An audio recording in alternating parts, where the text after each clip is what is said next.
వందాలండి అయ్యా. ఉన్నానండి. అయ్యా నిజంగా వాక్యం అయ్యా సతీష్ కుమార్ గారు కూడా చెప్పలేపోరండి. వాక్యం ఆయన చెప్పారు కానీ ఇంత విక్రంగా చెప్పలేదు అసలు. తీసి చాలా బాగా చెప్పారు. అయ్యో బాబాయ్ ఏం చెప్పారండి నిజంగానే. ఇందులో ఒక చిన్న ట్విస్ట్ ఉంది, చూపిస్తాను మీకు. మొదటి వాడు నేను పొలము కొని ఉన్నాను. కొనేసాడా? కొనడానికి వెళ్ళాలా? చెప్పేది అది. మనకు కూడా అలాగ ఉంటుందట. అంటే ఇంత సిల్లీ రీజన్స్ ఉంటాయి మనం ఆలయం కొట్టడానికి. ఓకే, రెండో వ్యక్తి ఏం చెప్తున్నాడు చూడండి. చాలా మంది చెప్తున్నారంట, ఏక మనసుతో చెప్తున్నారంట, కారణాలు వేరట. ఇది భోజన పంక్తిలో ఆదివారం నాడు ఆలయానికి రాకుండా చెప్పే షాకులు ఇవి. ఒకటే టార్గెట్, ఆలయానికి రాకపోవడం. ఆదివారం ఎంత పవిత్రమైందో, ఆదివారం ఈ సృష్టికి అతీతమైంది, ఆదివారం ఏ మనిషి నుంచి రాలేదు, ఆదివారం అనేది ఈ ప్రపంచంలో ఏ గ్రంథంలోనే లేదు. కానీ దేవుని పునరుత్థాన దినం వలన మనకు ఒక ఆదివారం వచ్చింది. ఆ ఆదివారాన్ని మనం ఎగ్గొట్టేస్తున్నామండి. నిజంగా సందేశం చాలా బాగుందండి.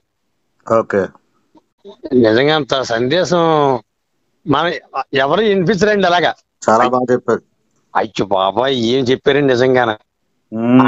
ఆయన చెప్పిన తర్వాత నేను మీ సిల్ గారితో అంటున్నాను, ఈ రోజు ఈ ఆదివారం నుంచి మొదలెట్టి ఏ రోజున మానని. సర్చ్ అయితే మాత్రం నేను 2 వారాలు మానేసానండి మొన్న.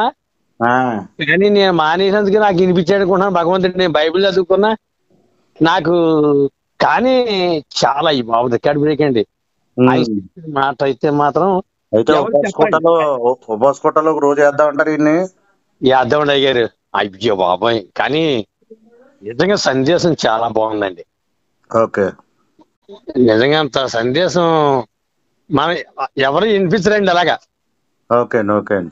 వాక్యం అన్ని పేజీలు తిరిగేసి అన్ని భావాలు ఎవరో అన్ని వాక్యంగా మాట్లాడరు. ఓకే, చెప్పిన పదానికండి. కానీ ఎన్నప్పుడు నిజంగా జ్ఞానేంద్రం ఉన్నవాడు ఎవరు కూడా మానరండి ఆదివారం. ఇంకా ఆదివారం దేవుని రాకడ వచ్చే వరకు విధులరు. ఇంకా ఆదివారం దేవుని రాకడ వచ్చే వరకు విధులరు. నిజమండి, ఆయన చెప్పింది మాట తప్ప చెప్పారు కానీ ఇలా ఉండదండి. ఇలా కూడా లేదు. అది డేట్ కూడా చెప్తాను, ఆ డేట్ ని చెప్పారు కానీ అసలు లేదు, అది లేదండి. ఆయన హైదరాబాద్ లో అంత టీవీలో చూపించిన, కానీ నిజంగా ఇదే మరి వీడియో చూపిస్తే మతిపోతాయండి జనాలకి. ఆయన ఉన్న మాత్రమే చెప్పాడు, లేని ఏం చెప్పలేదు. మరి ఒకడు నేను 5 జతలు కొనాలి, సంతకెళ్తే నాకు పలానా గేదె కొనుక్కుందాం ఉందండి అంటున్నాడా? ఆల్రెడీ ఈజ్ పర్చేజ్డ్, కొనేసాడట. కానీ ఆదివారం నాడే వెళ్ళి చూడాలట, భోజనం కొట్టేసి ఆలయానికి రాకుండానే. అదేనా ఉంది? వాటిని పరీక్షించుటకు వెళ్ళుచున్నాను ఆదివారం నాడే, సారీ నేను రాలేను అంటే. నేనేదైనా ఆదివారం నాడు రావాలని చెప్పేస్తున్నాను అనుకుంటున్నారేమో. దేవుడు ఆల్రెడీ మన అందరి గురించి తెలించి అనంత జ్ఞాని అయిన దేవుడు ఇప్పుడే లిఖిత చేయబడ్డా. ఆయన ఉన్న మాత్రమే చెప్పాడు, లేని ఏం చెప్పలేదు. అసలు బయట ఎక్కడ లేని చెప్పలేదు కదండి. అసలు లేదండి అది. ఆయన ఉన్న మాత్రమే చెప్పాడు, లేని ఏం చెప్పలేదు. అసలు బయట ఎక్కడ లేని చెప్పలేదు కదండి. అసలు లేదండి అది. ఆయన ఒక ఒత్తులు పుల్లించి ఏం చెప్పారండి. ఆయన దాంట్లో ఉన్న అక్షరం చూపించే చెప్పాడు. అదండి బైబిల్ చాలా అని చెప్పి ఆయన తీసుకొచ్చారండి అయ్య గారు. నాకు చాలా హ్యాపీ అనిపించింది. ఇవాళ ఉపవాసకోటలో ఒక రోజు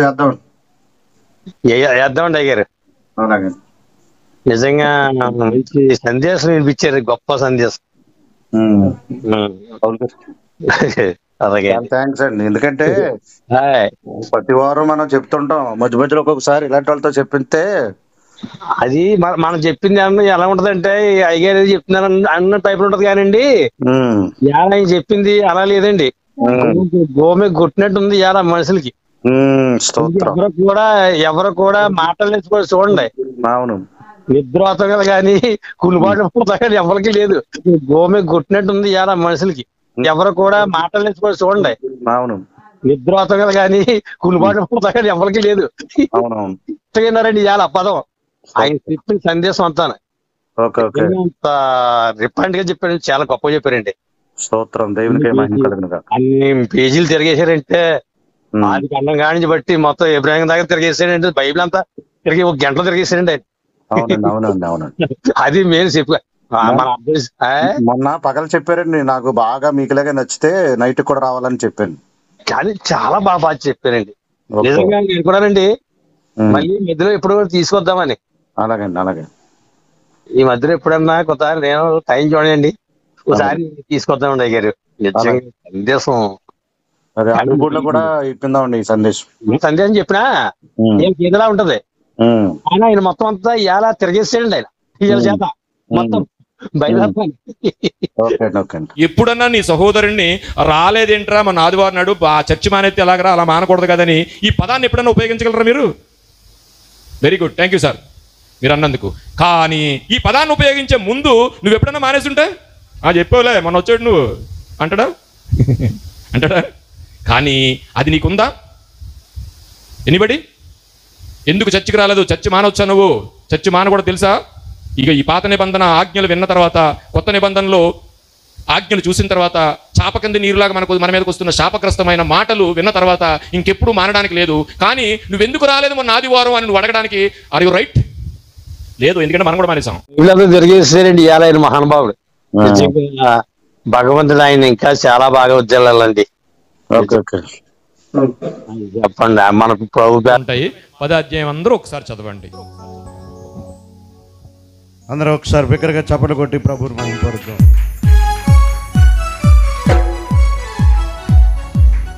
ఇలాగా పగలు వారి దేవుడు ఇచ్చినట్టు వృత్తిని ల్యాబ్ టెక్నీషియన్ నడిపిస్తూ ఎన్నో సంఘాలకి హెచ్చరిక పుత్రులుగా దేవుడు వారిని లేపాడు. చప్పట్లు కొడదాం అందరూ ఒకసారి గట్టిగా. ఇలాంటి దైవజనులు ఈనాడు చివరి దినాల్లో సంఘాలకి అవసరం. అందుకే దేవుడు వారికి నేను ఒక అవార్డుని ఇచ్చాను. ఏంటంటే ఈ చివరి దినాల్లో హెచ్చరిక పుత్రులు.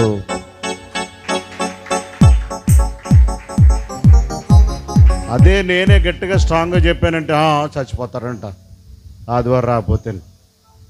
ఆయనకి రాకపోతే 10 రూపాయలు లాస్ వచ్చేస్తుందేమోనని ఇలాంటి విమర్శలు ఉంటాయి. దేవుడు అద్భుతమనండి. మొన్న మార్నింగ్ సెక్షన్లో మాట్లాడారు. తప్పనిసరిగా నైట్ సెక్షన్లో కూడా ఈ సందేశాన్ని మీరు ఇవ్వాలని ఆహ్వానించాను.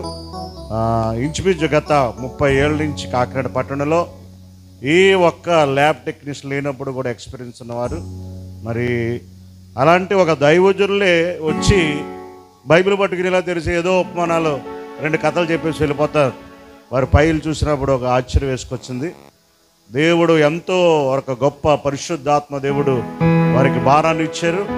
ఇక్కడే కాదు, ఇంకా అనేకమైన సంఘాలలో ఇలాంటి హెచ్చరిక పుత్రులుగా దేవుడు వారు వాడుకున్నగాక. సమయంలో మన సత్యరావు గారు ఒక అద్భుతమైన సంగీతాన్ని అందిస్తుండగా హృదయపూర్వకమైన కానుకను మనము